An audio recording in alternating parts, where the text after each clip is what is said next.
apocalypse.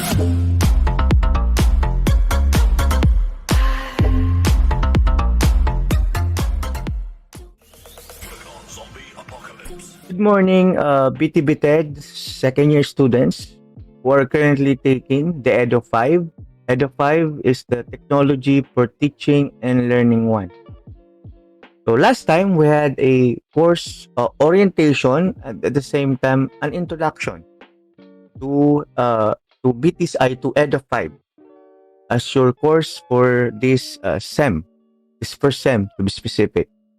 And this time we'll be having an introduction specifically intended for the TTL1 or the Technology for Teaching and Learning. Okay, let us now proceed.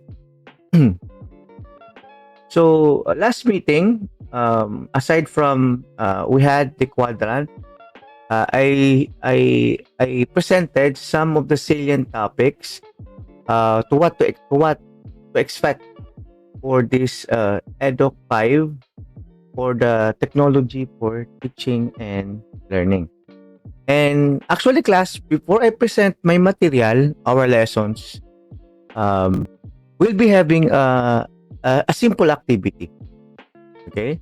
By the way, all of the materials from the very beginning until the last topic for this SEM are already uploaded in our Google Class.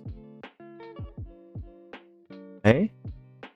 So let me share, and so that you are guided on what the topics to be learned, what are the things that you need to comply, okay, what are the in even the mode of assessments, and including the midterm and final exam, as well as your requirement. So again, I am reminding everyone to please accomplish the classwork. In our classwork, the learning tasks, activities, if there's a discussion forum, because that will serve as my basis. Kasi kung wala po kayong isusubmit, ano pong ilalagay kong rating? It's either incomplete, it could be failed, or failed, or pass the course. Okay?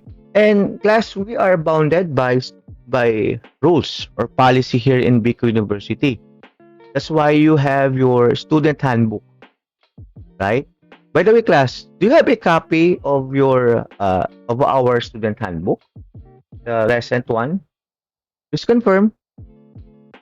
Yes po, sir. Okay. Now that everything goes to normal, I'm very specific sa attendance and participation. Okay? If students, meron tinatawag tayong absent or absenteeism. Actually, if a student 8 consecutive or 7 consecutive absences, that will lead to drop from the course. Okay, so that's why after this lesson or meeting, I am providing you the attendance as my proof that you participate in my class, that you attended in my class, either in on-site, face-to-face, or in person, or if not, synchronous meeting. Okay, I'm very particular sa attendance.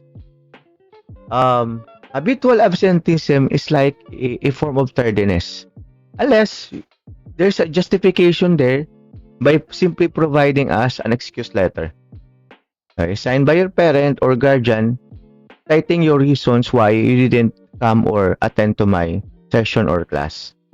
Okay, so I'll show you a video first about and tell about this one, and may I know your insights or thoughts about this matter.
Okay? Class, what are your thoughts or insights about this video? Anyone? Class, did you watch the video? Just confirm. Yes. So may I know your thoughts, your insights, probably your perspectives about the video that I presented, or a short video clip? Anyone from this group would like to say something or react? Guys, you can unmute your audio and you are recognized or allowed to speak. Anybody from this group? Should I call names? Class.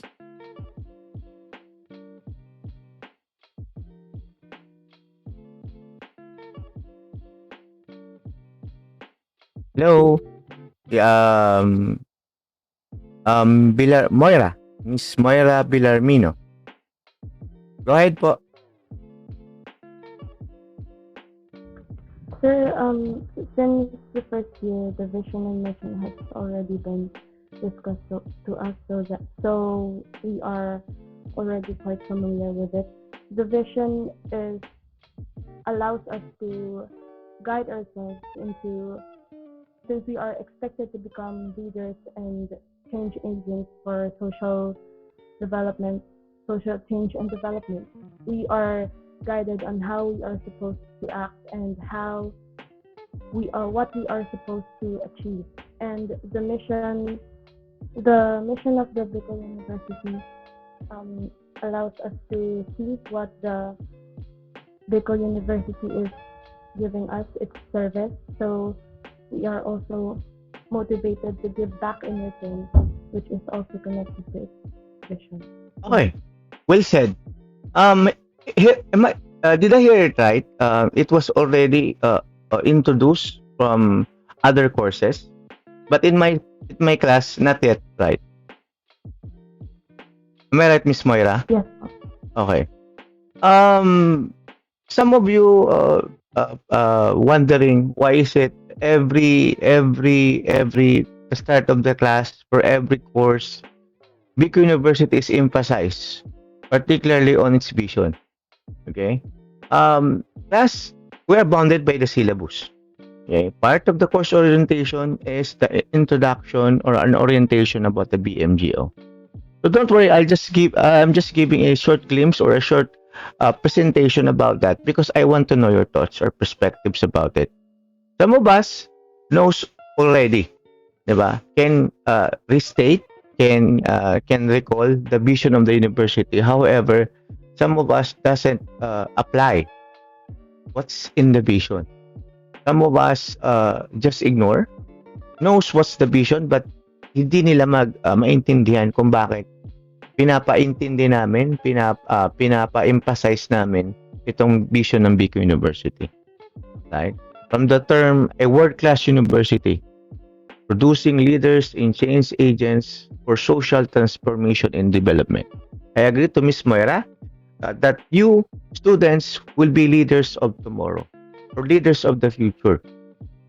What you inculcated, what you have learned from here will be later applied in your own career pathways or your own field of chosen careers.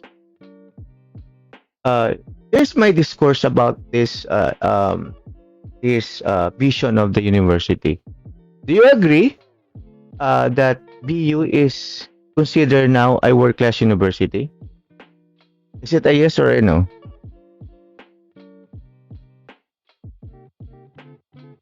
May I know your thoughts about this? Do you agree with me? Or based on the video that Bicol University is classified or now a world-class university? Anyone? Hello, guys.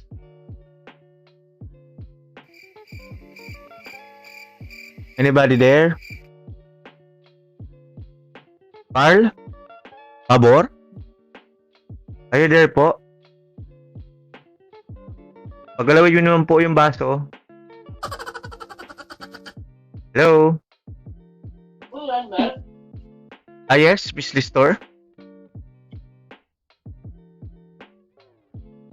Anybody would like to react?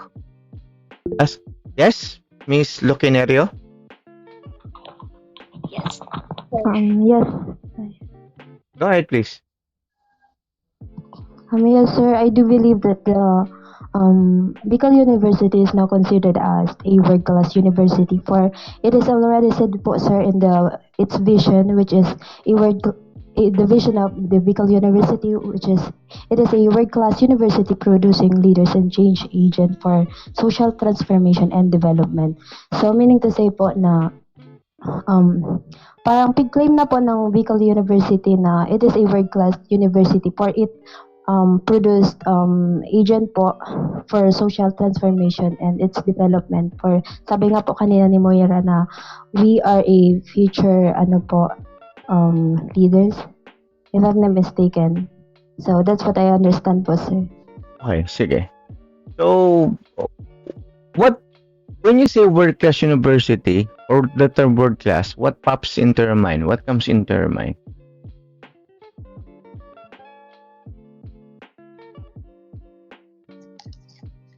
Well, maybe po, sir, it used to give a good and quality education. Good quality education. Okay, Yes B. po. Thank you, Miss Loquinario. How about the others? When you speak of world class, ano ba dapat siya?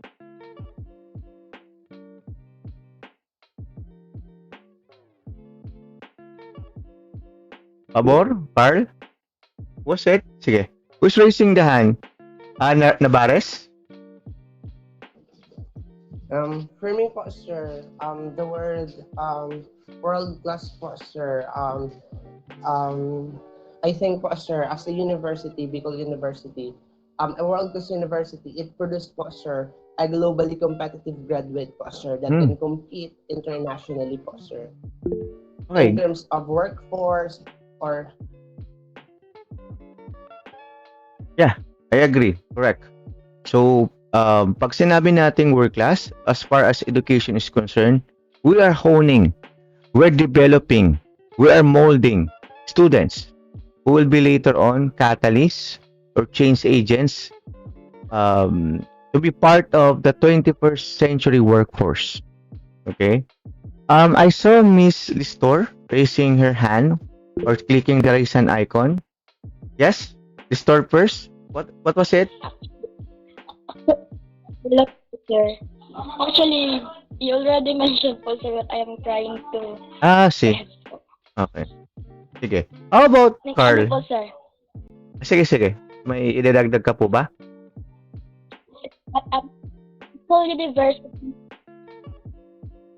Bicol University remains to be the premier state university in Bicol region with excellent quality education.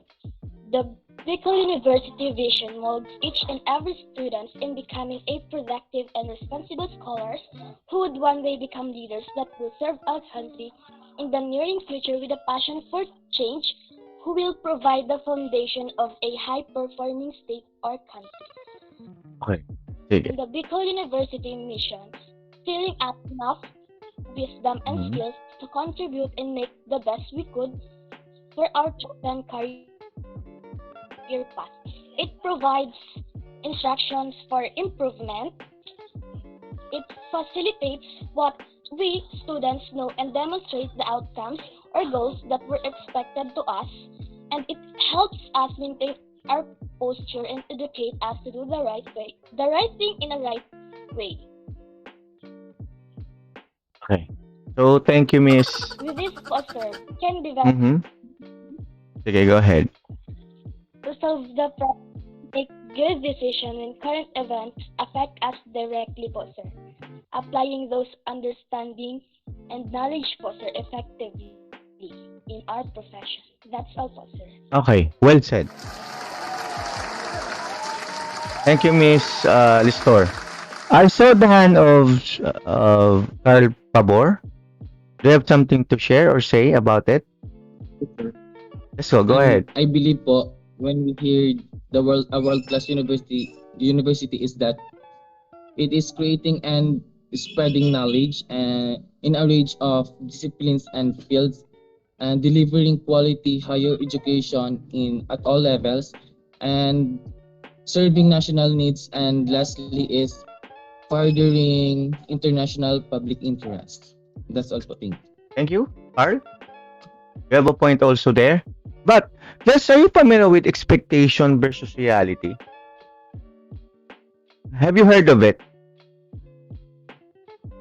Yes, sir. Okay. So, in all aspects ba, world class tayo? Masasabi niyong world class tayo? Or do we have still lacking, what do you call this? Or may mga loopholes or pa rin tayo? Anyone?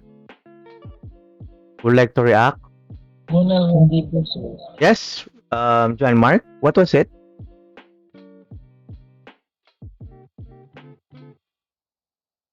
For me po, sir, in not all ano po, aspect po, masasabing world class yung ating university po.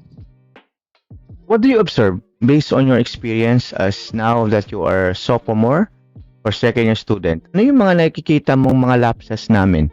Just be honest, just be open. Kasi open to sa klase to. I welcome your ideas or thoughts. Walang mali sa mga sinasabi ninyo. Sige. What is your observation? My the facilities, Mhm. hindi po siya ganun conducive sa learning environment for the students po. Especially yung mga old buildings. And yung iba other observation po is yung malakad ng ibang departments, ganun po. Mhm. Okay. So those are the things na na-observe mo as the, based on the perspective of a student. And you tama naman po yung sinabi mo. Rason. In terms of service, in terms of facilities, still, for me, even I'm a faculty, I'm part of Bicol University, hindi pa rin natin siya masasabing world class. Diba? Pero, let me inculcate this to everyone. Pag sinabi nating vision, it's a dream. Diba? Dream or a, hopefully, goal na ma-attain natin, ma-achieve natin in the future. In all fairness to our institution, we are doing our best. We're striving hard to deliver you good quality or provide you the so-called full quality of education. In providing you with this delivery of instruction, siguro masasabi natin kahit papano a little bit world class. Because, di ba, as you mentioned, Bicol University as a premier state university in the Bicol region, and this institution is the home of achievers, top-notchers, and successful professionals in every field of their discipline or chosen careers. So sa ganyang bagay, may ipapakita tayo. But in terms of services, facilities, still we have this, tama yung sinabi ni Rason, hindi siya conducive to learning environment. If you visited my classroom, kung nung pumunta kayo last time, di ba, you will observe may mga tiles na nagsitanggalan. Yung space natin for 34 students is not hindi siya conducive kasi because of the ventilation, the ambience, kahit may aircon, hindi pa rin sapat yung pinoprovide na cooling effect sa atin. Okay? And yung space.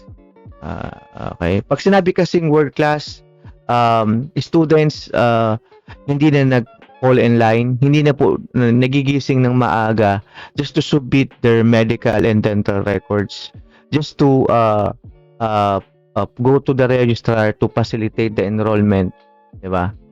So, papasok na lang sila, hindi na sila and even the mode of payment or or may binabayaran ka mga miscellaneous through banking transaction na. So ganun and you have a website, we have our own website na hindi lang website to disseminate information. So website na yun, andun na lahat. How to communicate with your professor. Parang LMS talaga masasabi. We have LMS this time pero hindi pa naman siya fully implemented. So some of the faculty resort to Google Classroom. That's why as I've said, Google Classroom will be our learning platform for this course. Okay? So actually class, what we are doing now and what you are experiencing is part of educational technology or technology for teaching and learning. To better appreciate and understand this course, what we are going through, what we're doing now is simply TTL1, Technology for Teaching and Learning. So, the technology for teaching and learning, we are using aids and devices. We are using technology. Diba? We're using technology to facilitate the teaching and learning process. Okay? So this time class, I'm going to share our topic for this meeting, which is all about by the way, is it visible on your part? Please confirm or let me know my material. Yes po, sir. Okay, thank you for the response. So um as I've said, class, all of the topics, all of the learning contents, even the mode of assessments are already posted in our Google Classroom. From the very start, introduction to technology for teaching and learning, until to the various educational portals or sites, andun na po lahat. Babasahin nyo lang. The materials are already been there, including the activities and exercises. But you need to comply. You need to submit. Okay? All the tasks, discussion forum, posted in our classwork. Okay? You're fortunate enough kasi andun na po yung mga pag-aaralan ninyo. Babasahin, you're going to consume it for the entire SEM. Okay? So, itong topic na to or this material is already in our classroom. Ang topic po doon is about introduction to technology for teaching and learning. So before we proceed with our topic, I'll be asking you, some of you here, or anyone who would like to share, yes, how did you survive or surpass your struggles about online class? Diba? Kanina, if you can still remember, I asked you about your experiences, your struggles. This time, ano ba yung coping mechanism ninyo? Ano ba yung intervention or how did you overcome or survive the online class or the flexible learning modality? Anybody from this group would like to share their experiences or thoughts? Anyone?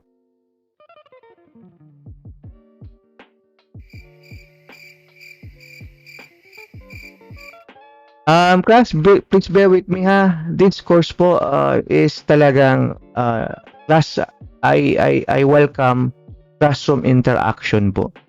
Hindi po siya traditional one. Yes, Miss Llarena?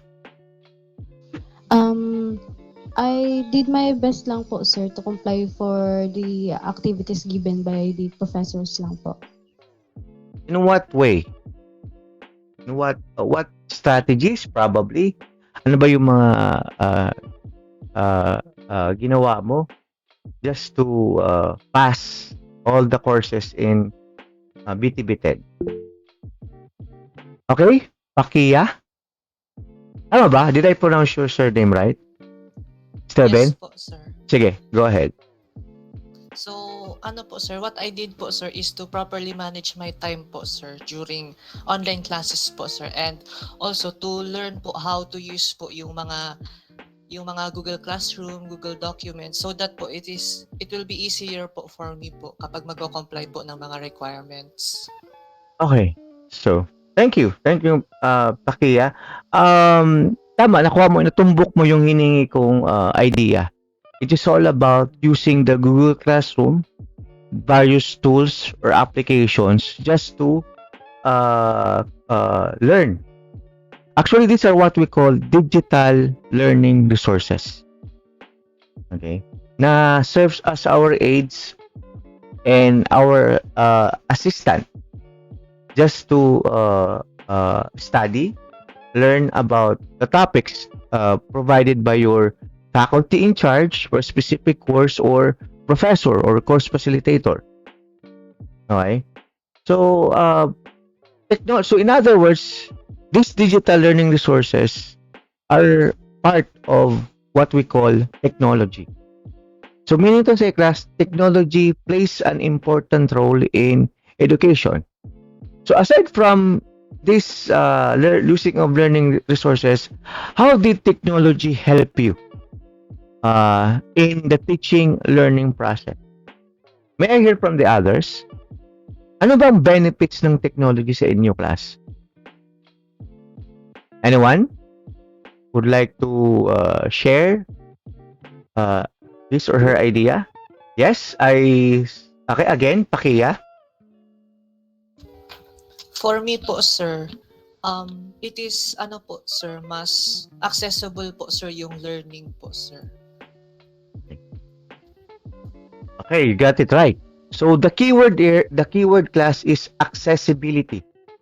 So through these platforms, through these digital learning resources, information drive, 'di ba, mabilis? Because compare during my time, it's really hard to gather information, to learn lots of materials or stops just to feed my hungry minds. Okay? Our hungry minds. Okay? Information is restricted or limited.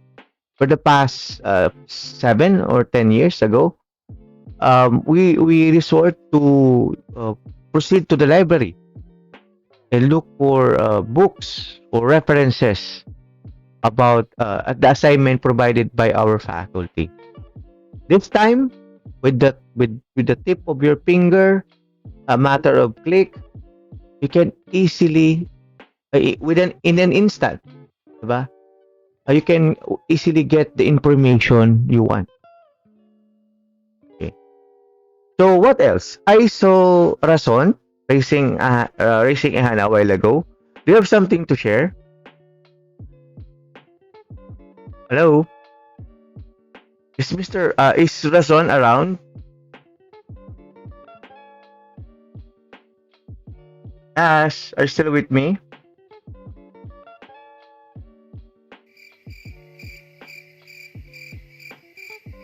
How about Francia Baron?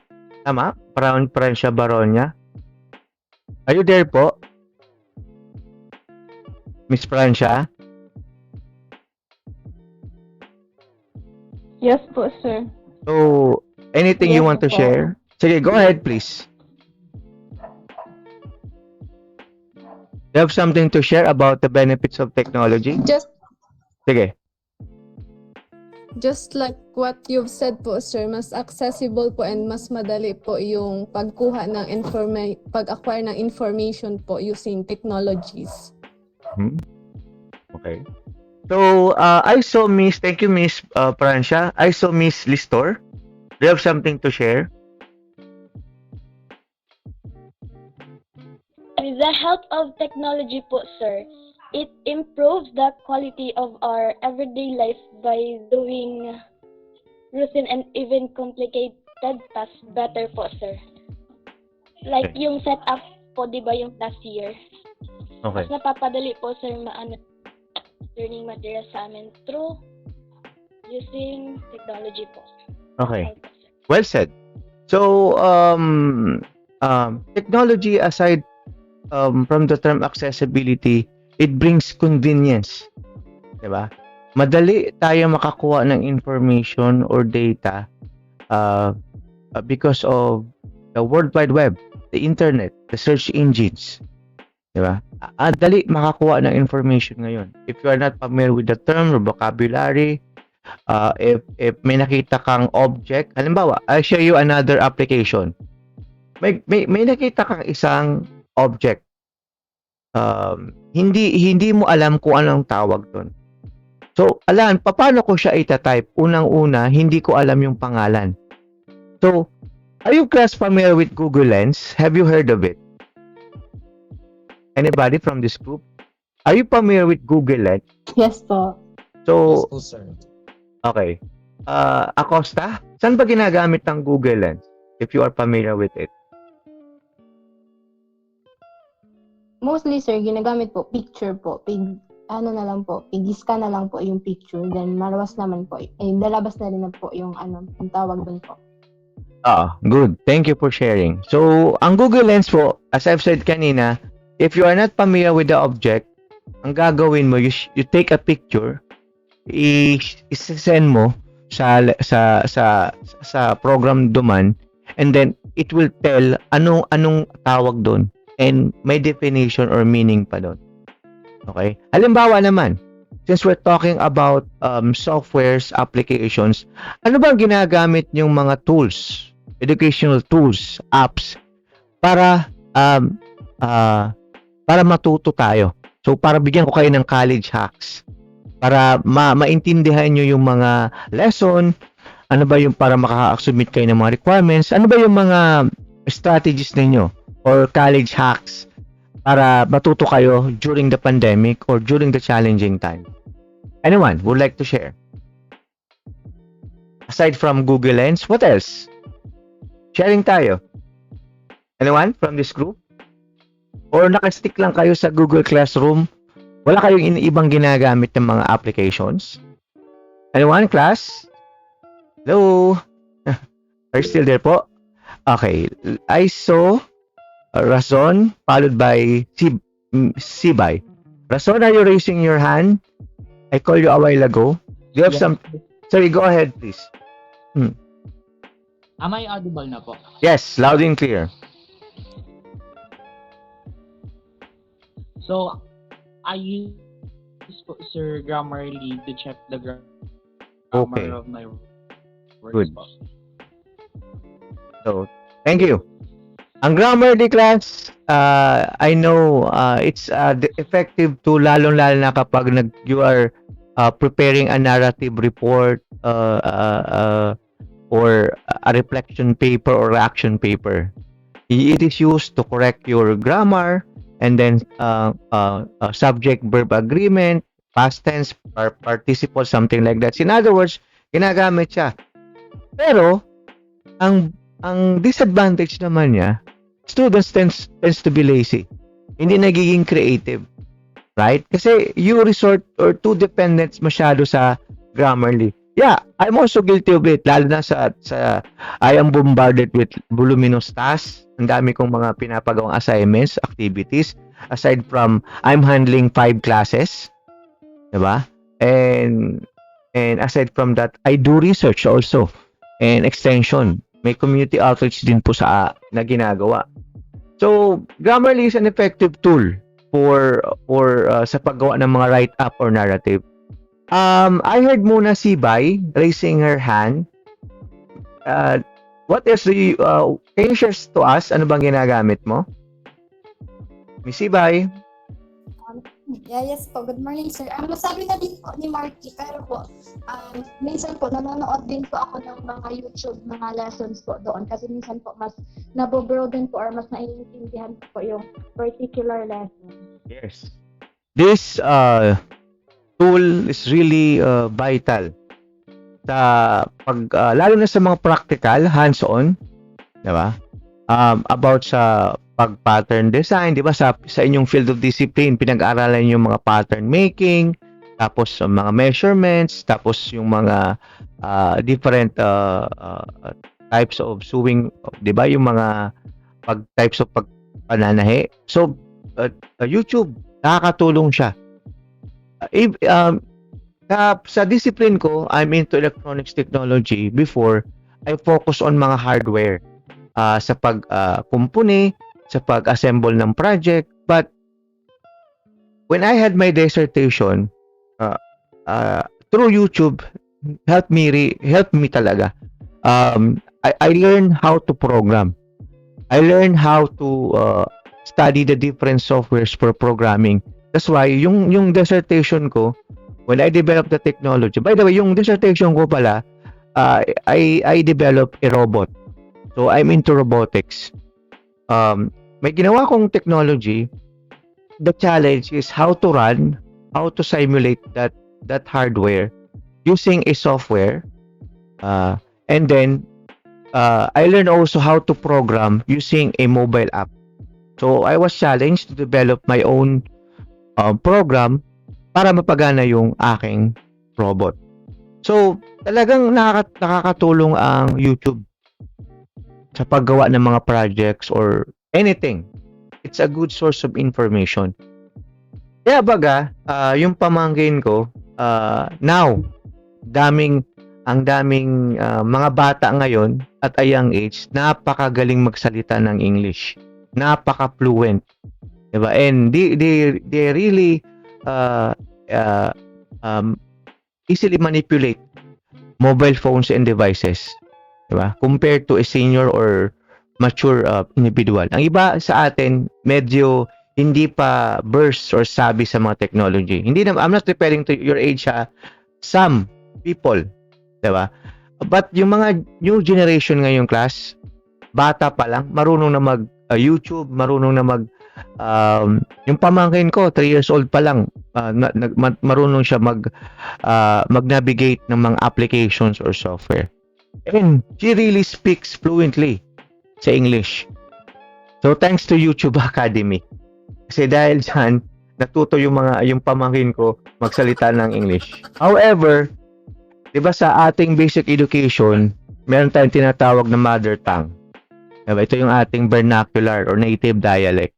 Ito yung lugi yung pamangkin ko kasi hindi marunong magbicol, hindi din marunong magtagalog.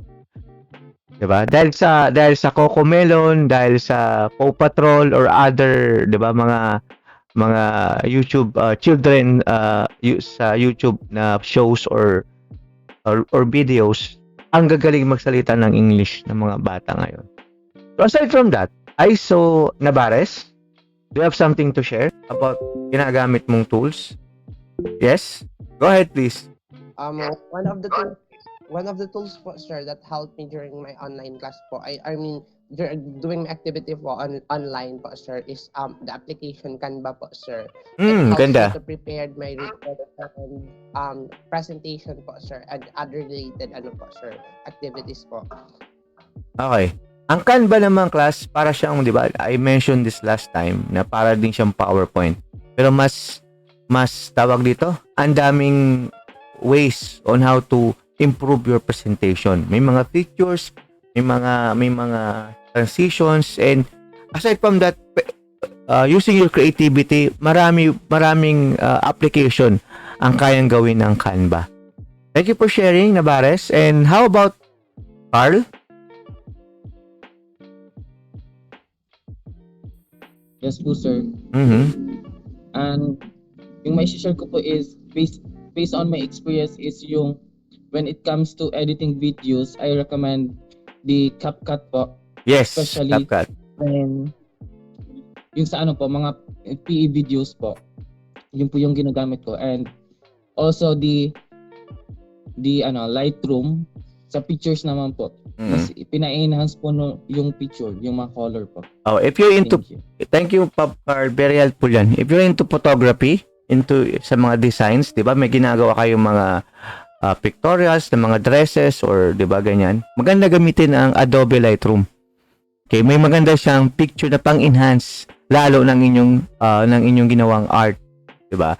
And yung with regards to video editing software, maganda yung CapCut. It's very student friendly, easy to use, and the good thing is walang bayad. Dati, I am using Filmora. Have you heard of it? Filmora? Ito yung Yes po, sir. ginagamit ng mga students before. Kasi libre lang to eh. Saka ang ganda ng effects, transitions, animations, para kasi minsan may mga project na kailangan i-present via video.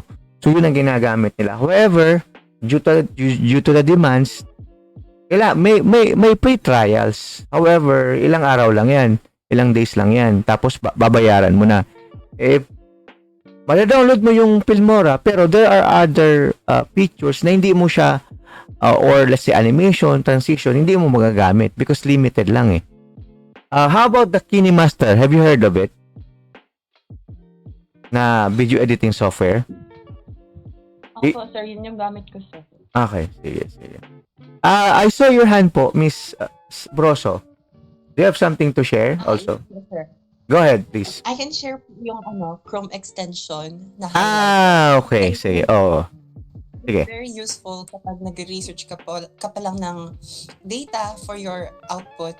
So, kapag may nakita kang notable information, you can just highlight it. And then, yung highlighted sentences mo or topics from different tabs, you can view it. Meron siyang nasa-save na siya. So, there will be a list. And then, you can go back at it. And then, finally, do an essay. Okay. So, very good. Yun po, sir. Thank you for sharing. Di ba, lahat tayo, as a BU student, we are using the BU Gmail, right? Sa BU Gmail, you can access free yung ating Google Suite. Diba? Sa Google Suite, andun na yung Google Sheets, Google Spreadsheet, Google Slides. Madaming applications na pwede mong gamitin. And it's for free. Before. Pero this time, may I know, yung data nyo ba sagad na? Kasi, di ba, starting this sem, limited na yung ating data. Kasi before, free yan. In your case, Miss Broso. Yes po, sir. May limit na ba yung data natin as a student using the BU Gmail? Di ba may limitation? What do you mean data po, sir? When it comes to storage? Yes, storage capacity. Kasi before, unlimited, di ba siya? Ngayon, may limit na siya. Correct me if I'm wrong. From what I know, it's only an amount of 5 gigabytes diba? For the Google Drive. So, yes. So if you are already full, ang magpe-premium ka, magbabayad ka, or you can use the personal Gmail, which is the capacity niya is 15 gig. Okay? In your case, I still advise na gamitin niyo pa rin yung BU Gmail kasi yun ang official nating mode of delivery this SEM and throughout as you stay here in Busit. Okay? So, another software that I would like you to share is about, have you heard of TextPerry? Class, do you know it? Anybody from this group? Okay, your silence means I think you're not familiar. So, ang TextPerry class, it's an application. Halimbawa, may mga libro kayong binabasa. Tapos, balak nyo ilagay sa computer o i-encode nyo siya. Instead na i-encode nyo siya, kindly click the text. Kasi yung text can be convertible into words. Meaning to say, halimbawa, di ba, libro. May mga text, may mga details, may mga nakasulat doon. So, ang gagawin mo is, turn on your camera, or open your camera, open mo yung TextPerry app. Pag open mo na ng TextPerry app, ikuan mo yung camera, itutok mo doon yung camera sa mga letters or text. Yung letters or text na galing sa libro, i-convert po yan into words. Or, i-convert na siya into Microsoft Word. So, madali mo na siyang i-gamitin kaysa sa magta-type ka pa, kaysa sa susulatin mo pa, i-convert mo na siya sa Word. Lalong-lalo na po for students who are conducting their research. Okay? Kasi pagdating nyo ata, next year, mag-start na po kayo ng inyong thesis. Okay? Gagawa na kayo ng inyong sariling manuscript. So, it's a helpful tool. And may mga websites ako dati class na shinare sa inyo. I know, what I mean is, yung mga students ko sa digital classroom about sa mga pwede nilang gamitin. Ito pa, another college hack. I know some of us here are afraid of numbers or hate math subjects. Don't you know that there is an app? Diba? It's called Photomath. Have you heard of it? Yes po, sir. Okay, saan ba ginagamit ang Photomath, Miss Broso? Kapag may complicated equations ka or like pinapasagutan ng teachers, pwede mo lang siya picturean tapos ma-scan na po siya nung app or like ayun ang app. And then lalabas po siya ng solutions. Yan, 'di ba yung mga college hacks. Yang iba baga, ang dami nagiging cum laude or honor student. Lalo na sa mga accountant or may mga engineering because of that software. Okay? Because of that application. You can by means of scanning, automatically the solution will arrive. So that's how we learn and hack in an instant. Ano pang pwede ko pang i-share ng mga software? Time will come class, you will be teachers, right? You will undergo, I know some of you would like to work in a fashion industry. Naintindihan ko po yan. Would like to put up his or her own business. Pero sa curriculum ng ating BTBTED, you will undergo experiential learning. Magtuturo kayo. So, isa sa mga tools na ginagamit ko is the Kahoot. Have you heard of Kahoot? It's a software or application na ginagamit sa pag-prepare ng quizzes, exams, and activities. Kasi ang Kahoot, very interactive. Marami siyang features. Marami siyang application. Later on, pag nagturo na kayo, lalo na nagko-conduct kayo ng online class or meeting or session, if ganito pa yung setup, maganda gamitin yung software na yon. So class, I am currently introducing you now to the world of different educational tools and application. Okay? Pero let us first decipher or pag-usapan muna natin yung mga words or terminologies sa what do you call this? Sa TTL1. So kanina, I asked you about ano ba ang benefits or advantage ng technology. Pero let us first define technology. Technology sa akin, in simplest term, is just an applied science. If you view or already watch sa ating Google Classroom, I have here a short video clip. Another, since I'm talking about resources, kapag may mga video presentation kayo class ginagawa, if you like animes, if you like cartoons, you can use po Powtoons. Powtoons naman, it's a video editing software. I know it's a software na you can edit your presentation, pero may mga animation po siya.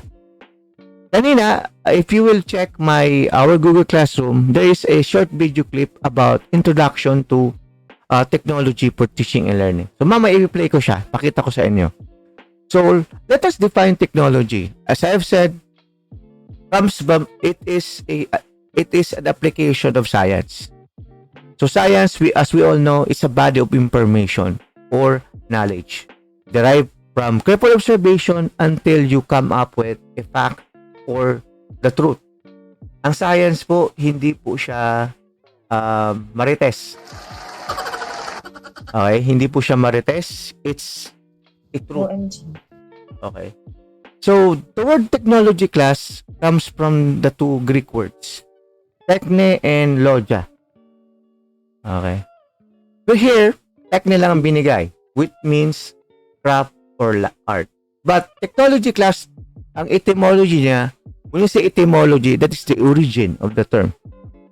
Techne and logia. Techne means craft or art, and logia means study. In other words, class, when we say technology, it is the study of craft or art. Okay? Ang technology for teaching and learning class, ang dating tawag dyan is educational technology.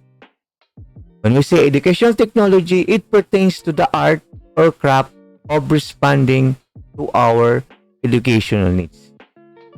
The main purpose, the rationale, why you are studying technology for teaching and learning, because you are intervening, you are coming up with a different innovative strategies on using these devices or technology to for a conducive learning, diba? Or to use in the teaching learning process. Technology class, hindi lang po siya, it's not all about computers. It's not all about the devices, machines, appliances you have at home, in office, in any establishments, or saan man kayo. Technology is there. Diba? Technology, hindi lang po siya, ulitin ko for emphasis, hindi lang po siya machines. Hindi lang kagaya ng computer, kagaya ng laptop, kagaya ng mobile phones. Technology also talks about plan. Plan that is systematic or a systematic method of working to achieve planned outcomes, a process, not a product. So technology, hindi lang po yan computer. It also pertains to a process. Okay. How do you learn? You are using different resources. Okay. You are using Google Classroom. You are using different tools or apps.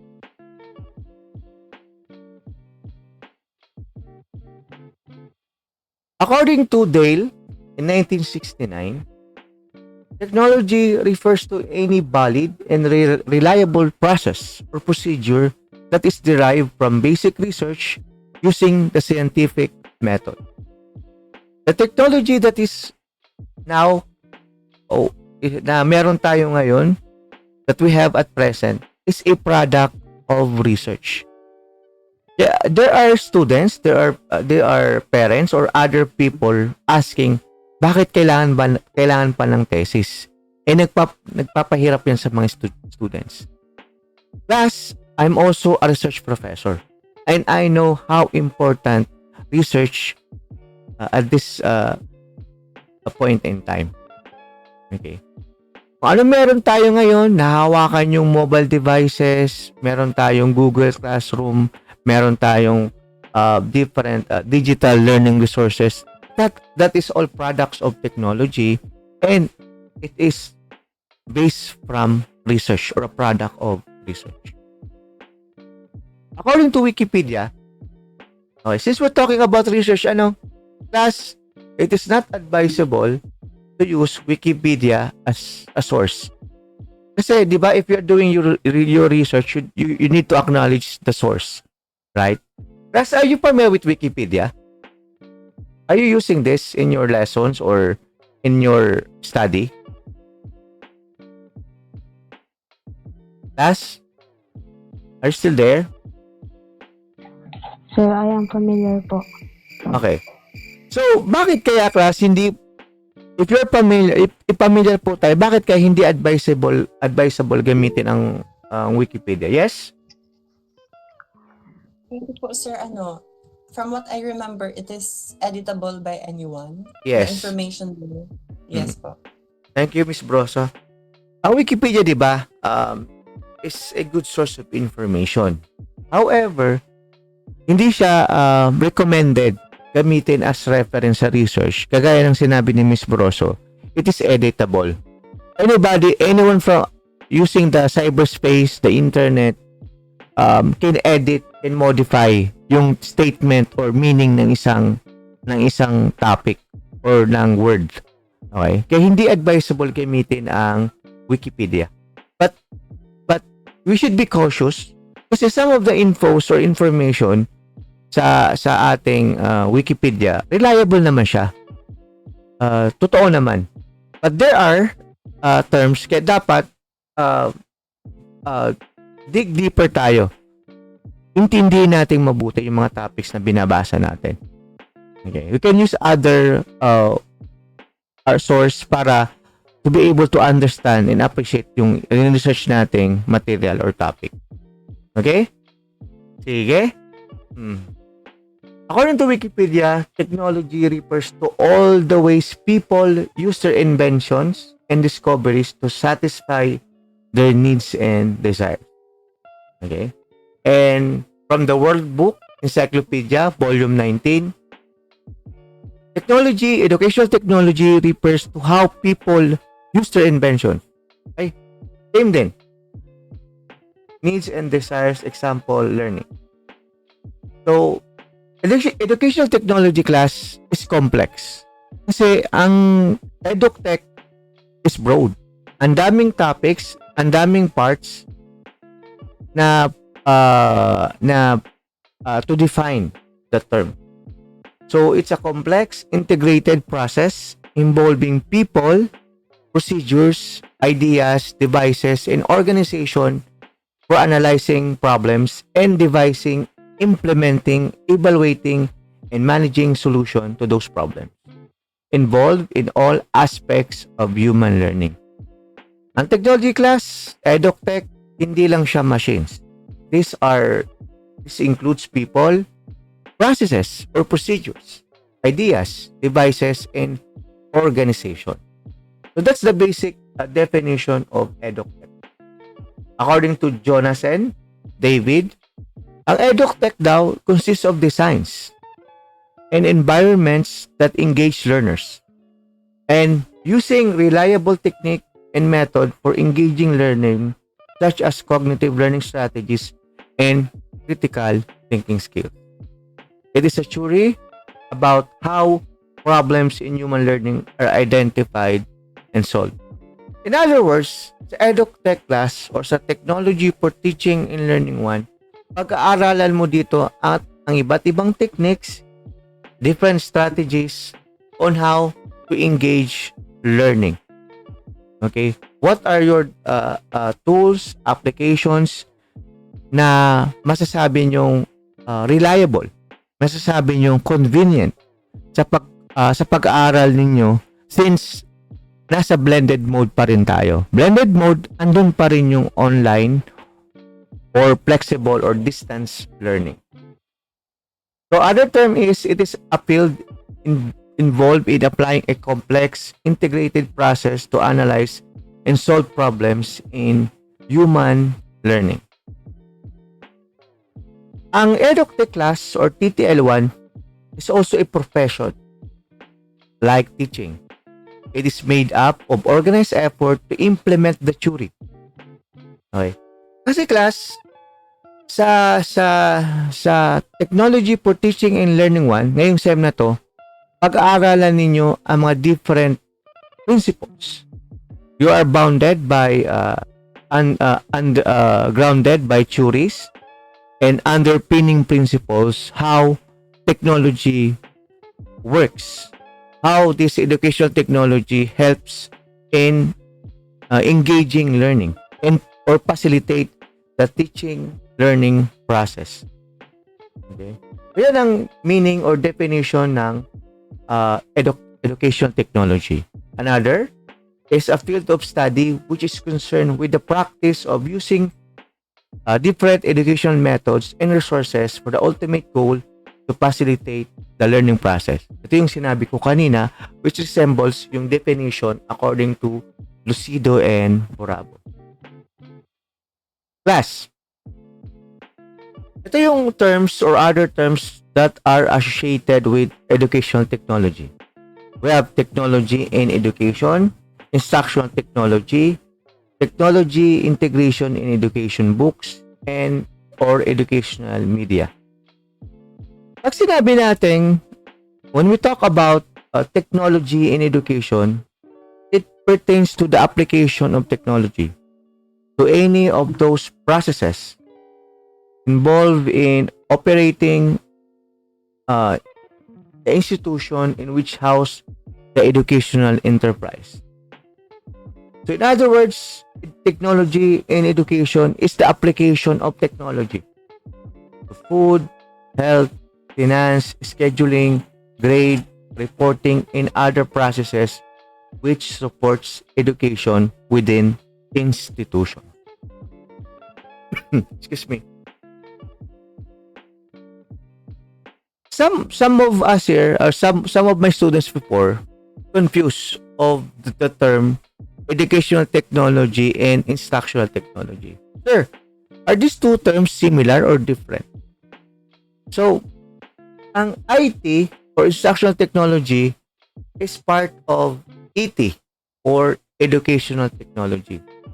It refers to aspects or to those aspects of educational technology that are, kasi di ba ang educational technology is really broad. Okay? It talks about health, it talks about grades, it talks about medical, but anchored in education. Samantalang ang instructional technology is part of educational technology na ang focus or concentration is all about instruction. Iba siya sa design and operations of educational institution. We have another term that needs to be unlocked. It is the technology integration. So technology integration, parang it's application. It means learning technologies to introduce, reinforce, supplement, and extend skill. Kasi class, technology is a part and parcel of instructional technology, which in turn part of educational technology. So, technology integration, for emphasis, for reiteration, these are learning technologies na ginagamit to introduce a topic, to reinforce learning, supplement materials, and extend skills for the teaching or for facilitating the teaching and learning process. So that is an introduction or an overview about what we call this educational technology or technology for teaching and learning. Okay, so here in our what do you call this classwork, the materials about introduction to the technology is already been uploaded. So all you have to do is to read and study the materials. What I'm presenting is the gist or the salient points or terms for this course. Ito yung sinasabi ko kanina. Okay, I'm using the Powtoon. It's an app. Again, ito yung sinasabi kong Powtoon. You can use this sa mga ginagawa nyong project or requirement. Okay? So, ang kailangan lang, punta kayo sa website, register, and then dun kayo mag-edit. Don't worry, class. You don't need to build your presentation from scratch. There are different existing templates na pwede nyong gamitin. Konting edit lang, tapos then it will play or simulate. So, ang dami nyo, we have lots of digital resources. That's the good thing about this course, na pwede kong i-share or gamitin ninyo sa pag-aaral or later on, pagtuturo ninyo from the time that you'll be having your experiential learning. So, to sum up, in conclusion, ito po yung sinasabi kong technology for teaching and learning 1. Okay? Ano ba yung TTL1 natin? Sige.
Okay? That is an introduction about TTL1 or the technology for teaching and learning. Okay? So, for next meeting class, okay, share ko muna ulit. We'll be having an activity. Please provide me a copy of this one. Teka lang ha.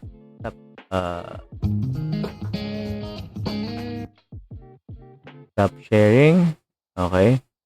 So, diba, if you will observe, andito na lahat ng inyong material. From introduction to technology for teaching and learning until from the very last topic. Okay. So, ito yung aking IEC material or lecture note na ito yung mga terms na kailangan yung basahin in pag-aralan. So, diba, I already provided you the meaning of technology, teaching and learning, ICT. So, it's a short term for data information technology. This time, information and communication technology. So, please read this material, study this to give you an idea, okay, of what is technology for teaching and learning. Okay. Okay. So, aside from that class, please, may activity tayo dito to be performed or accomplished sa Monday. So, please have this a copy or hard copy of this and you will perform this activity during our on-site. So, i-discuss natin about pros and cons about technology, itong mga discourse. I want to know your discourse about the difference between technology in education and technology of education. How can you describe a classroom in the future? And meron kayong activity na gagawin. So, can you follow class? Please have a copy of this to be accomplished next meeting during our on-site. Class, can you follow? Yes po. Okay, sige. So, Opo, sir. thank you. So that's, I think it's already 9 o'clock. Time check. Class, do you have any questions, clarifications, reactions, or comments about the lesson, about our activity, or anything about related to this course? May I know, please? None po, sir. How about the others? Am I audible? Hello, people. Yes, sir. Okay. Sige. So, hearing none, for emphasis again, please answer this activity, yung naka-upload sa ating classroom. Please provide me hard copy of this and gagawin natin siya during the on-site. Okay? So, if you have no questions or clarifications, I'll now send the link of our attendance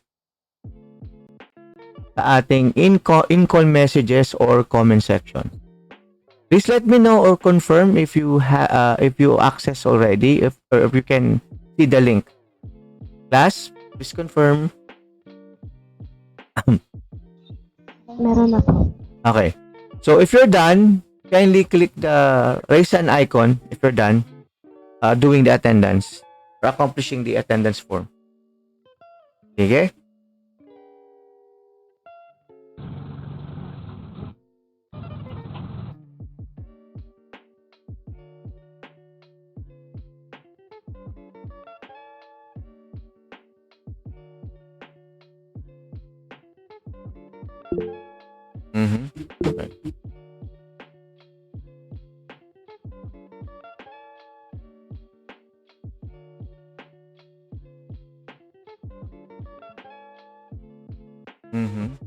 Ang attendance na po ba lahat? Okay. Sige. So class, since wala naman pong questions or clarifications and malinaw naman ata yung instruction ko, last na po to. May I invite everyone to open their camera. Please turn on their camera for our tawag dito, photo ops.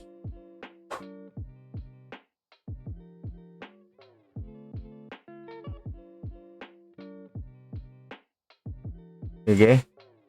Eyes on the screen, please. Please turn on their camera. Sige.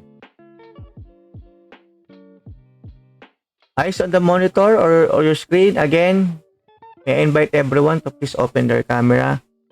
Sige. For our photo ops. In a count of 3. Class. Okay, again. 1, 2, 3. Well naman dyan. Okay. Let me send ko muna if nakuha natin yung picture. Okay, isa pa kasi yung iba naka-off pa yung camera nila eh.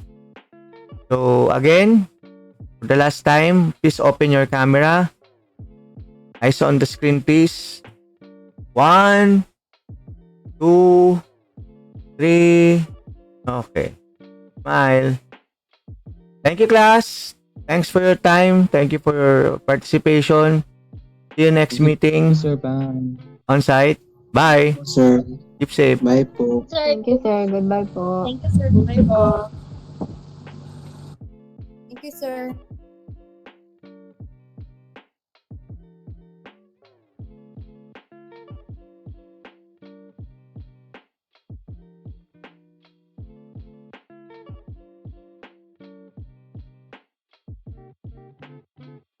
Okay, that's how we end our presentation. I already provided you an overview of what is technology for teaching and learning. And I'm reminding you that next meeting, kindly accomplish the learning task that is posted in our classroom. So class, as what I always say, thank you for your time, thanks for listening and for participating. And keep safe always. Zombie apocalypse.